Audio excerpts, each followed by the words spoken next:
the Summit of Americas.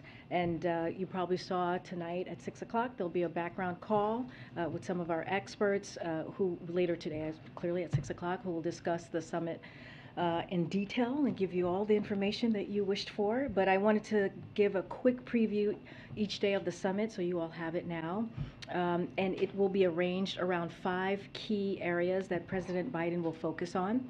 On Wednesday, the focus will be on economic agenda for the region and promoting health systems and health security. Thursday, we'll be responding to the climate crisis and combating food insecurity. And Friday, we'll focus on migration in the Western Hemisphere. You can expect to see deliverables in those areas announced by the President and other members of his cabinet on all 3 days relating to those focus areas. And one final item of note, later this afternoon, hoping before our background call at 6, we will share the list of countries attending for the summit. I know everyone's excited about that. Everyone's been looking forward to that. And also, we're going to try and end this at 4:15. I want to make sure I get to people in the back, so I just want folks to be mindful. I want to make sure that we make our rounds, and so that people could have their questions answered. And with that, Chris, you want to kick us off? Okay, I just have 2 questions. So given the people who are not going to the summit, President of Mexico, President of Honduras, who the Vice President recently spoke directly to, what does it say about the strength of U.S. influence in the region of these people deciding they don't want to go? Yeah, let me just speak to the President of Mexico very quickly, because I have something in there for you. We have had candid engagement with President López Obrador, as well with other regional partners, for more than a month regarding the issue of invitations to the summit. It is important to acknowledge that there are a range of views on this question in our hemisphere, as there are in the United States. The President's principled position is that we do not believe that dictators should be invited, which is the reason that the President has decided not to attend. We look forward to hosting Foreign Secretary Ebrard as the Mexican representative, and we welcome Mexico's significant contribution to the summit, to the major summit deliverables. President Biden and the First Lady look forward to welcoming President Obrador and the First Lady of Mexico to Washington in July for a bilateral visit. At that meeting, President Biden and President Obrador will have the opportunity to carry the work forward for the summit. To your actual question, I just wanted to make sure I dealt with Mexico, because we had a little announcement there. The U.S. remains the most powerful force in driving hemispheric actions to address core challenges facing the people of the Americas: inequality, health, climate, and food security. And so the President continues to be a leader in the hemisphere. The other question is, Russian President Vladimir Putin said that if the West needs to deliver rocket systems, Moscow will hit objects we haven't yet struck, possibly expand the attacks on them. What is the administration's thinking on that? How is the White House interpreting that comment? Yeah, so I would refer you to the President's op-ed that he did just last week, the New York Times, in which he laid out our objectives, which is in Ukraine, and explain why we are sending Ukraine more advanced rocket systems and munitions. We are providing them with capabilities to help them defend their territory from Russia advances. Remember, this is Russia's advancement onto their sovereignty, onto their territorial integrity. This is Russia's war, and what we're trying to provide with historic assistance to Ukraine is so that Ukraine could fight for their freedom. Thanks, Karine. The compromise that is being worked on the Senate side on Capitol Hill sounds like it might include some incremental expansions to background checks, possibly maybe encouraging more states to adopt red flag laws, but it wouldn't be a major expansion of background checks or raise the purchasing age for semi-automatic weapons or ban magazines, large capacity magazines. How is the President thinking about a compromise like that? How disappointed would he be if it didn't include many of the things that he just laid out the other night? So let me just say that the President is encouraged by the discussions that are happening currently in the Senate. by the bipartisan group that's being led by Senator Murphy and other members, and it shows the urgency of the moment. Look, so we have to remember that while there have been measured victories on gun violence prevention in recent years, there hasn't been a wide-ranging bill passed since 1994. That's almost 3 decades ago. So the president has made it clear that it's time for Congress to act. We've seen the House take some actions last week. They're going to take some more actions this week, and so he can't do it all alone, right? He has taken some action, some executive actions, as we've talked about here, and he believes that Congress should continue to act, and we are going to see how the negotiations go. We're going to give it the space that it needs, and we're not going to speak to what exactly is being discussed, the pieces of legislation, but we are encouraged, and we think these incremental steps, these steps that they're taking, this conversation that they're having is very important for the moment. So does he consider this compromise that is potentially taking shape to be wide-ranging? Well, what he's calling for clearly, and we've heard him talk to this on Thursday when he talked about how it is enough, and how when he went to Texas, Uvalde, the parents that he met with for more than 3 hours asked him to do something, asked for Congress to do something, and this is what we're seeing now. We believe Congress needs to act, and what we're seeing is that they're taking those actions by having this conversation, by having these negotiations to act. And again, we haven't seen these types of steps in a long time, and so the president is encouraged by it. He welcomes it. We have to see what will come out of the negotiations. You said he's giving them space. I mean, he's not in regular communication with I'm- either the Democrats or Republicans involved in that I'll say compromise. this. What I can say is that, I'm not going to, as we like to say, we don't read out any private conversations, and I've mentioned this last week, our Office of Leg Affairs, his Office of Leg Affairs, have been in constant communications since the Uvalde shootings, more than dozens of conversations with leadership in Congress, with the negotiators, and also with staff. So that has been continuing. So his staff has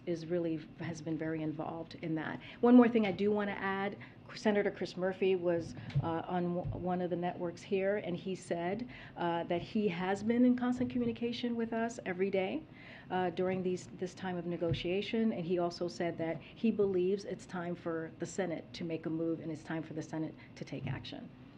Okay, I'm going to just go around. I'm going to go back a little bit, but go ahead, Mary. Just following up on that, I think trying to get a sense of how the president defines success when it comes to this issue. I mean, you note those pleas to do something. Is doing something, even if it is far short of, obviously, sort of the sweeping legislation that the president's looking for, is that still a success in the president's mind?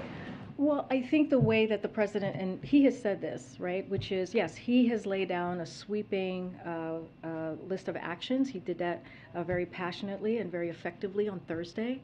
And what he is saying, because the parents, what he heard directly from the parents in Uvalde and families, is that they just want to see some action. They want to see that Congress actually can put their politics aside and come in a bipartisan way and deliver something. And when you think about the red flag law, I know Nancy was asking me about that. 72% of Americans want the red flag law, and so that's encouraging. That is important. And if you think about it too, if you look at the shootings in the past, Parkland, if the red flag law was in place back in 2018, that would have prevented, if it was enacted, that would have potentially prevented that tragedy. So, and now Florida has that red flag law, and it has prevented tragedy in the state. So there are things here that are very important. I think that are going to have some impact. Of course, the president's always going to call for more, but we want to see action, and that's what we're hoping to see with the negotiation that's currently happening in the Senate. And on the timing of all this, Leader Schumer wants to give enough time for negotiators to try and find some common ground, but also wants to be able to get, especially Republicans, on the record on where they stand here. How long does the president believe these talks should be able to continue if there isn't, a real formal agreement yet? I mean, look, the president wants action right away, as soon as possible. He doesn't want to Clearly, the families don't want to wait who have lost their loved ones, sadly, but we leave the mechanism to how this process is going to work and move forward to Senator Schumer. I'm going to go take some in the back here. Oh my gosh.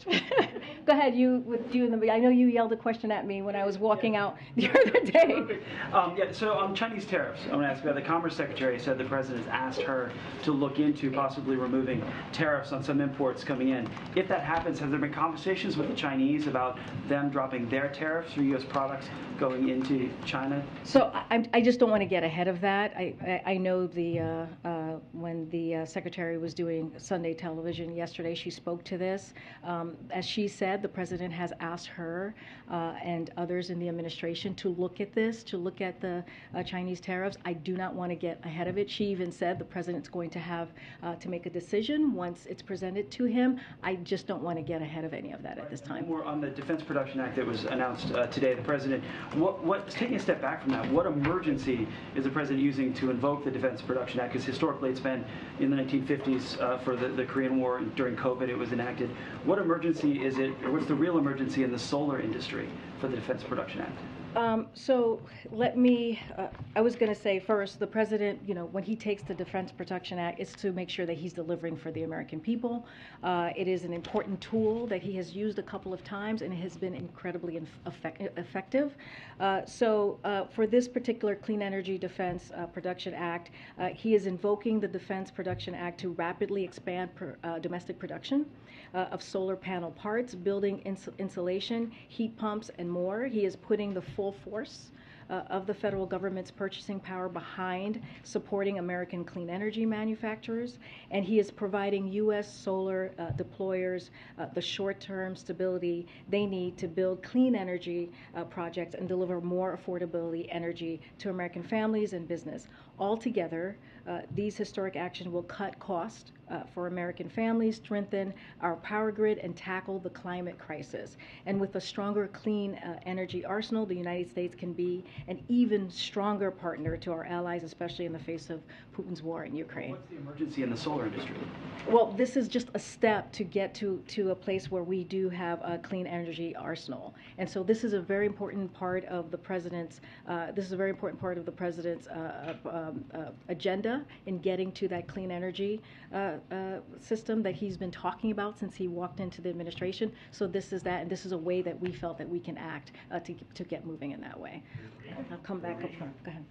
On the Summit of the Americas, with the U.S. not inviting Cuba, Venezuela, and Nicaragua for principal reasons, as it's been described, about democracy, does the president feel in any way embarrassed that a neighbor like Mexico is not coming? Does it rise to that level of awkwardness? Well, let me just first say that the president was aware that speaking to Obrador, that he wasn't going to attend. He was aware before the press conference was made, before he made his decision to make that announcement. So there was communication there, and he was made aware. Look, we have had candid engagement with the president of Mexico, as well with other regional partners for more than a month regarding the issue of invitations to the summit. It is important to acknowledge that there are a range of views on the question on this question in our hemisphere, as I mentioned earlier. The president's principal position is what we do not believe that dictators should be invited. That said, we look forward to hosting Foreign Secretary Ebrard as the Mexican representative, and we welcome Mexico's contribution to the major summit deliverables.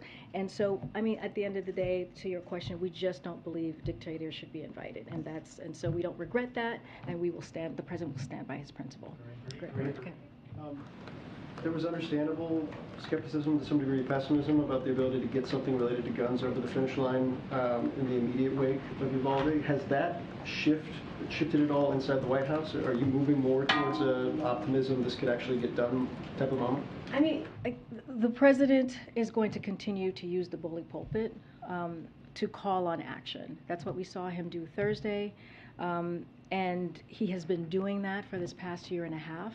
It is an issue that is a priority to him. This is why he has done the most executive actions than any president at this time. we are optimistic, we are encouraged, as I just mentioned, of what we're seeing on the Hill. The House has taken some action. They're going to continue to take some action. But as we know in the Senate, it takes 10 Republicans to get things done, to get something like this, as big as this, done. So, again, we're encouraged. Senator Murphy has been pretty positive, and so that is something that we listen to, and we're going to continue having conversation from the staff level to members and staff on the Hill. And then one on a separate issue, on gas prices, I understand what the administration has done up to this point on the policy side of things. I also understand it's a global marketplace. Given the fact that they keep hitting new highs, are there new initiatives, new policy proposals that your team is working through right now that could possibly have an effect that you could roll out in the weeks ahead if prices continue where they've been? So everything's on the table, as you heard us say the last couple of weeks. But I do want to say, look, if you look at what happened when Putin started amassing troops on the border with Russia, the price of gas has increased by $1.51. And I also want to add, because this is really important so that people understand and flag that similar issues are happening around the world. In the EU, gas is $8.15 per gallon and has increased by $1.74. In Germany, gas is $8.88 per gallon. It has increased $2.16. In Canada, gas is $6.23 per gallon and has increased $1.93. And all of this has happened since December of 2021. This is to your point, Phil, which is this is a global challenge. This is something that everyone is feeling across the globe. But we understand that prices, these gas prices, including food prices in particular, those two things, as we look at inflation and trying to make sure that we're fighting inflation in every way that we can, is hurting families. Is hurting families, especially as they sit around their kitchen table.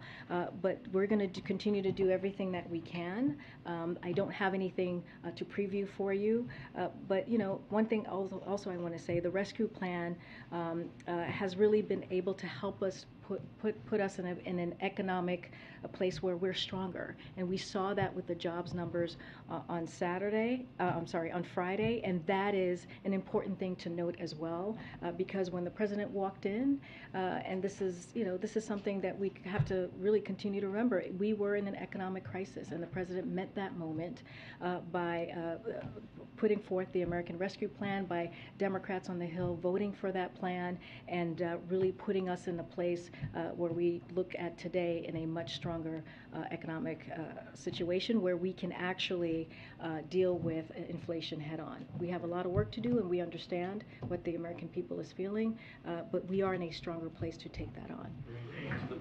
Oh my gosh. Okay, let me just go to the back. I'm trying. Go ahead. Yeah, I haven't seen you in here in a while, so. So Washington Post feature over the weekend showed that the U.S. still has 94 contracts with the Saudi military, and that Americans have been helpful in the coalition's offensive operations in Yemen. The admin has said the U.S. support is only defensive. Is the Post report wrong? Wait, say that last part. You kind of went out a little bit. The admin has said the U.S. support is only defensive. Say that whole. Can you just say the whole thing? You said 94%. Sure.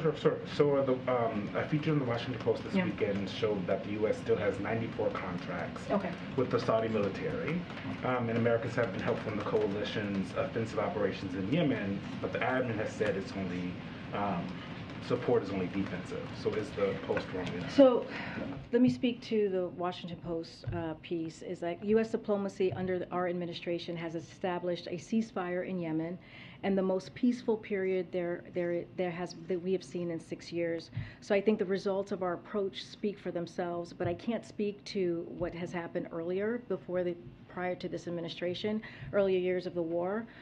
And just to your point about aircrafts and what's happening there, and even training pilots, I know that's been part of the discussion as well. Look, we are committed to helping Saudi Arabia defend its territories. Since last year, Saudi Arabia was attacked by nearly 500 missiles and drones. Most of these threats were defeated by the anti-air systems and Saudi aircraft firing air and air munitions. 70,000 Americans live and work in Saudi Arabia, including in the areas targeted by these missiles and drones. So we're going to continue that support because of because they need to defend themselves and what they're seeing. Saudi, what evidence can the White House point to that repairing relations with Saudi Arabia will lead to reduced gas prices here in the United States? Well, when it comes to oil or gas prices, that's something that OPEC Plus deals. We do not get involved in any of that. That is not the conversations that we have with Saudi Arabia. And I know OPEC Plus made an announcement last week on Friday, and we welcome that announcement, but that is not part of our agenda when we have a discussion with them. Hold on. Oh my goodness. Go ahead, Jay. Thanks, Karine. Back to the Summit of the Americas, with Mexico and Honduras not coming and El Salvador not being expected. How do you have a high-level or effective immigration discussion with the region, with the presidents of Mexico and 2/3 of the Northern Triangle countries boycotting this event? I think we're able to still, have an array of conversations and really focus on our agenda. I do want to list out who is going to be attending. I know we're going to have a list fairly shortly, I hope. We're going to have 68 delegations, including organizations and observers, are scheduled to attend. We have at least 23 heads of state, of government, I should be careful here, heads of government who will be attending, and more than 10 U.S. cabinet members will attend, reflecting President Biden's whole of government approach. So I listed out each day what our agenda is going to be, what we're going to discuss, which is also very important. But we are going to have it on par. Our attendance is going to be on par of what we've seen in the past, and so that's important to know. Yes, we have these couple of countries who are not going to be attending, but we have to. The president has to stick by his principle. He believes that he needs to stick by his principles and not invite dictators. But we can still have a fulsome conversation. There is a full agenda where he's going to be very busy. I was looking at his calendar. He's going to be very busy those 3 days, and he's looking to having conversations with other heads of states who will be there. One more on the DPA action that you announced today. Invoking the DPA and imposing this 2-year freeze on any new tariffs is a pretty novel way of using these wartime powers to declare the lack of solar goods a national emergency. Should we expect similar actions from this administration when it comes to other clean energy imports or goods that we import that are facing tariffs or could be facing tariffs? Yeah, I don't have anything to preview, anything more coming forward, but I do want to talk about how this is going to work. So the first step is to invoke the Defense Production Act, which is what the president is doing today. This kicks off a process that includes relevant federal agencies and stakeholders to quickly determine most immediate needs and identify the appropriate financial tools and resources to meet those needs. As that process unfolds, we will continue to work with Congress to advance these important priorities, which are necessary to position the United States to win the 21st century. So I just wanted to give, I know some folks had questions about how the DPA was going to act. Go ahead. I just want to get back to what you said a minute ago with Saudi Arabia. I mean, finding more oil and getting out to market is such a key part of the broader strategy with Russia right now. When OPEC Plus made that announcement, you put out a statement saying we recognize the role of Saudi Arabia in achieving this consensus. You're saying when senior administration officials are talking to people in Saudi Arabia, the question of oil production never comes up? I'm saying it's not the focus. It's not on the agenda, right? That's something for OPEC Plus to decide. Clearly, Saudi Arabia chairs that, and so we just want to be very clear on that. I was asked the same question last week, and I pretty much said the same thing. And so that's, I'm just going to leave it there. Okay, and then a quick question on the solar announcement today. I understand the policy reasons for the announcement, but given how many times the administration, the Commerce Department said, we want to be really careful to not get in the way of this investigation. I think the Secretary said my hands are tied when it comes to this. Can you just explain the administration thinking and how this 2-year pause and guarantee doesn't undermine an investigation into those tariffs? Yeah, so the president is invoking an authority under the Tariff Act that authorizes him to suspend certain important duties to address an emergency. In this case, the emergency is a threat to the availability of sufficient electricity generation capacity to meet expected customer demand. So that's the emergency there. The president's action will help ensure that we have the solar capacity additions necessary to meet our electricity and generation needs. So the president is invoking Section 318A of the Tariff Act, and that's how how we're moving forward. I'm going to move around. I'm going to move around. I'm going to move around. I'm good. Go ahead, Stephen. Just to follow up on Saudi Arabia, it's been reported as fact the president has decided he is going to go this summer. You said on Friday it was still a possibility. Can you give us a sense of where that decision stands today? So we have no travel to announce today, but I can assure you that what the president is focused on is first and foremost is how his engagements with foreign leaders advance American interests. That is as true with Saudi Arabia than anywhere else, with anyone else. Just as he has engaged recently with leaders of ASEAN and Asia, and this week he's going to do that at the Summit of Americas, the president will look for opportunities to engage with leaders from the Middle East region, and we just don't have anything to announce today. But I do want to be clear here. People have been asking if it was postponed.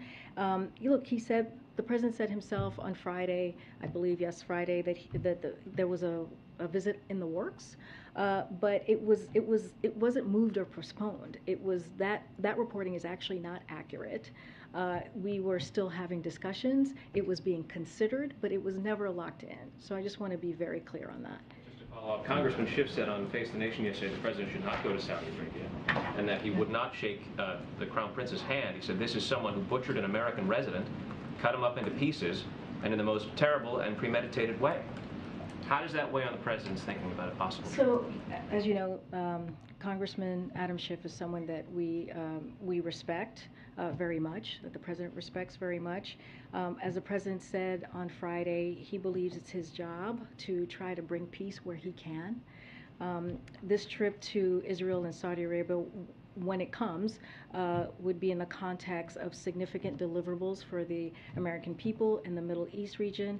We look forward to consulting closely with members of Congress, but again, I don't have a trip right now to announce, so there's really, I don't want to get ahead of something that we just don't have anything to share. Go ahead. Back to guns and the Capitol, what's going on there.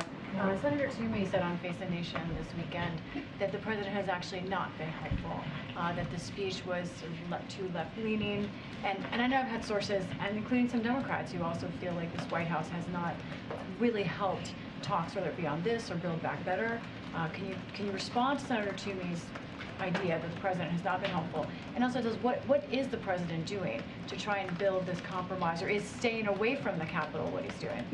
So we would respectfully disagree with Senator Toomey. We've been in close, regular contact. Dozens of conversations that our Office of Legislative Affairs has had with Senate negotiators, leaders of Congress since sadly the shooting in Texas in Uvalde. So they've been in constant communication while this has been happening. And we're calling for action that broadly shared by the vast majority of Americans. According to a CBS YouGov poll out this weekend, 81% of Americans want universal background checks. As I mentioned, 72% want a national red flag law, 62% want a nationwide ban on AR-15s, and importantly, 72% agree that mass shootings are something we can prevent. And the president agrees, and this is why he's calling for them to act. But the president has been involved in this since day one, since day one when he walked in and talked about comprehensive gun reform and what he was going to do. Again, the State of the Union, you've heard me talk about, say that he made sure that was a big part of his address to Congress and to the country. When we talk about the executive actions that he's taken, more than any president at this time of their administration, those are real steps that this president has taken, and not just as president. During his Senate years in 1994, the banning of assault weapons, that is something that he led on. And if we even look at what happened those first 10 years of that assault ban weapon was into law, it actually brought down mass shootings. And when it expired in 2004, 10 years later, we saw mass shootings triple. And so these are the things that the president continues to call for. But he's encouraged. He's encouraged by what he's seeing in Congress. Again, we've been in constant communications. Senator Murphy said this yesterday during one of his Sunday show interviews, and so we're going to continue to do our part. The president's going to continue to use his bully pulpit to call for action, which he did on Thursday. Boris Johnson, please, free. Go ahead, on Boris Johnson. Thank you. It just came over the wire. Prime Minister Johnson has survived a no confidence vote among Tory MPs, 211 to 148.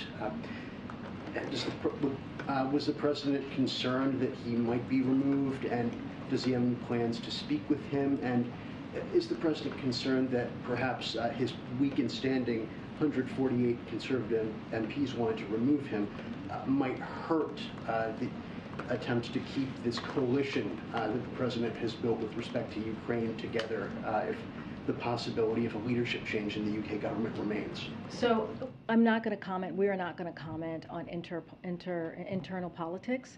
I would refer you to the UK government. We just are not going to comment on that. Yeah. Oh my gosh. Go ahead. Go ahead. I haven't seen you in here in a while. Yeah. Yeah.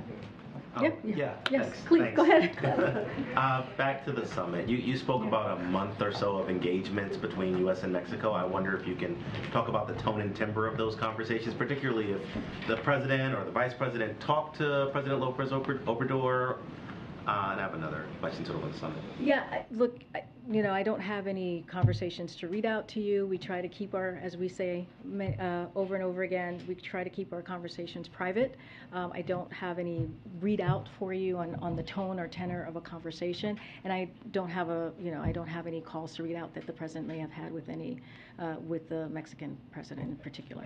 Senator Menendez accused Lopez Obrador of siding with dictators and said that his actions will have a negative impact on U.S.-Mexico relations. Does the United States or the White House share that assessment or have worries about that? Say that one more time. Yeah, Senator Menendez said that it accused Lopez Obrador of siding with dictators and said it will have a negative impact on U.S.-Mexico relations. I wonder what the White House feels about that. Well, we see our relationship with Mexico, we see them as a close ally, as a partner. They're coming here in July with the president's coming with the First Lady.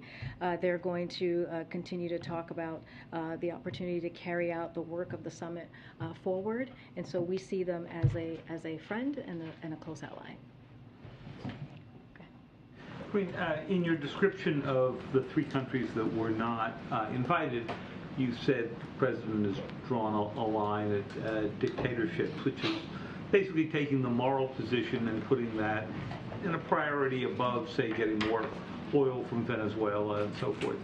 But when you got to Saudi Arabia, you said you were looking to work for the American people toward a better solution. Does this suggest that the president, who called Saudi Arabia a pariah state, does not believe it is a dictatorship, or believes that for whatever its governance shortcomings, obtaining the oil is more important? So, as you started off saying, the president is focused on getting things done for the American people. And if he determines that it's in the interest of the United States to engage with a foreign leader and that such an engagement can deliver results, then he'll do so. In the case of Saudi Arabia, to your question, which has been a strategic partner of the United States for nearly 80 years, there's no question that important interests are interwoven with Saudi Arabia, and the president views the Kingdom of Saudi Arabia as an important partner on a host of initiatives that we are working on, both in the region and around the world. And as I said on Friday, the extension of the Yemen truce, as we talked about, is a clear example of where our engagement with a foreign leader can deliver results. Ending the Yemeni war is a priority of the president's, and the King of Saudi Arabia and the Saudi Crown Prince played a critical role in securing an extension of the truce that has been in place since April. This truce brought about one of the most peaceful periods since this terrible war began 7 years ago and saved thousands of lives. The President has also repeatedly confirmed our commitment to supporting Saudi Arabia in the defense of its territory from Iran and other threats, as I just laid out a moment ago. There's also no question that as with many countries where we share interests, we have concerns about its human rights record. That is a very important thing to the President, and past conduct, much of which predated our administration.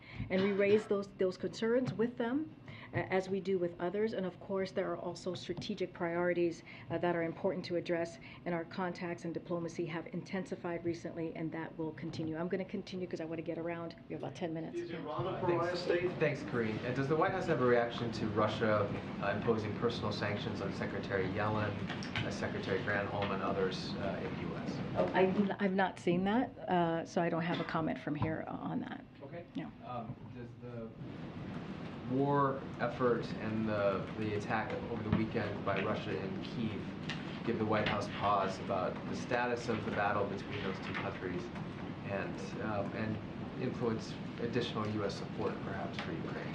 So Russia continues to make incremental gains and limited progress in certain areas of Ukraine. That's why we are continuing to provide deliveries of weapons and equipment as quickly as possible. So that has not changed. We're going to continue to do that.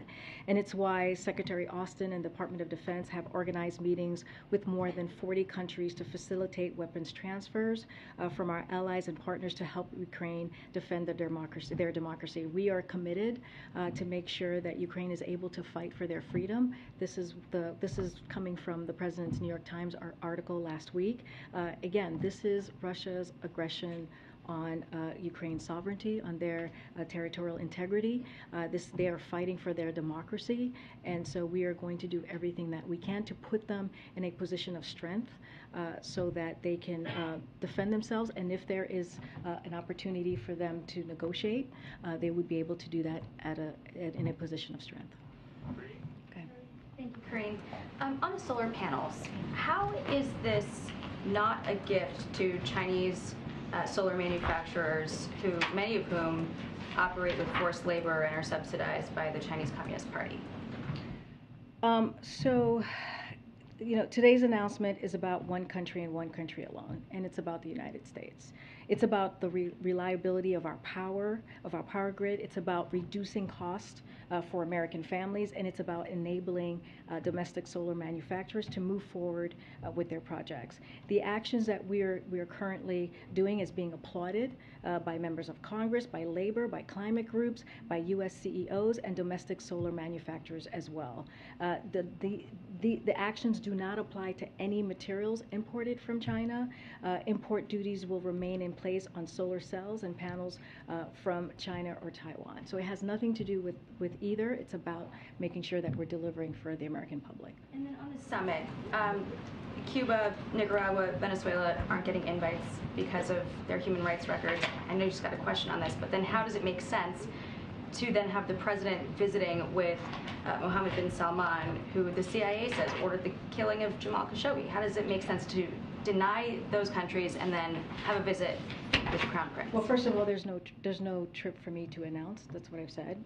The President even said that, let's not get ahead of ourselves here when he was asked specifically about meeting with MBS.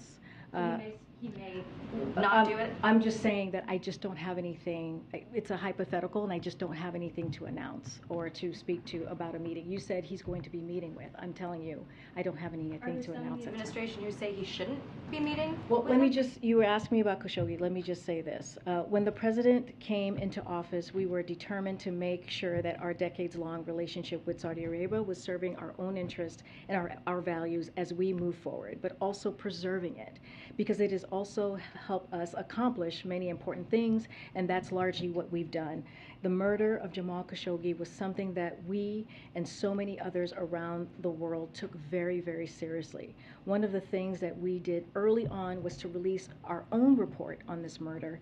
At the same time, we initiated the so-called Khashoggi ban to make sure that any country that seeks to use tools of repression against people abroad who are criticizing in one way or another, the government would pay a price for that, and we've used it multiple times since. At the same time, we thought it was very important to engage Saudi Arabia. Yemen was one of the most important places that we wanted to do that, and we've seen, as a result of our work with Saudi Arabia, is a real progress in actually dealing with one of the worst conflicts in the world has seen over the last decade. I'm going to take one more question. Oh gosh, I'm trying to go to somebody I haven't called in on a long time. I haven't seen you in a while. So. Thanks. I want to go back to the solar energy announcement. Yeah. We're seeing big increases in electricity rates in many places around the country for the summer. Regulators are warning about an elevated chance of blackouts this summer, particularly in the western and midwestern states. The DPA announcement today isn't going to have any kind of immediate impact on those events. So I'm wondering if there are actions that administration can take that would address those issues this summer, and if that's something that you're working on. Well, I had said earlier that we're going to continue to work with Congress to advance important priorities, so that's going to continue as well. But the steps we're taking today are in response, to an urgent need to grow the domestic clean energy economy and strengthen U.S. energy security. They are part of the President's multi-pronged approach to accelerating the transition to a clean energy future made right here in America. This is particularly urgent given the impact of Russia's invasion in Ukraine on the global energy supply, as well as intensifying the impacts of climate change on the electricity grid. So this is just one part. We're going to continue to call on Congress to make sure that they're also acting, but this is an important first step in getting to our goal. I'm just saying, what I would say is this is an important first step. I don't have the specifics on when it will have an impact, but this is an important step to getting to where we need to make sure that we are actually heading to a place where we're getting to a clean energy. That's it. All right. Now we're gonna go. We're gonna get going, guys. It's time. It's.